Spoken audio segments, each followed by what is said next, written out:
Daging ayam lokal Wiadin pedes alit akeh keruruh krama nyanggra pemargin Idul Fitri. Sengkaning punika, pengargaipun taler ngemalang. Sekali punika kebawasan Kepala Dinas Perindustrian dan Perdagangan Provinsi Bali, Putu Astawa ring Denpasar. Manut Kadis Perindak Provinsi Bali Putu Astawa, daging ayam lokal akeh karuruh krama nyangre pemargin Idul Fitri, santukan daging ipun katureksain anyar. Sangkaning punika pengarga daging ayam lokal nincap saking 3,6 tali a kilo dados 3,7 tali. Pedes alit sane lokal taler akeh keruruh krama.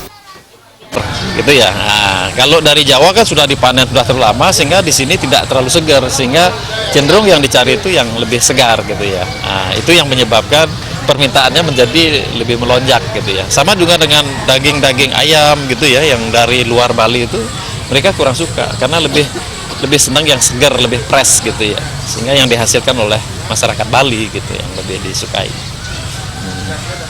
Silitungil pedagang ring pasar Kereneng Ketut Murtini saking Karangasem Mausang sampun saking Makudang Rahina nyangro Idul Fitri akeh krama sane numbas pedas alit lokal ngawinang penghargaipun taler ngemalang.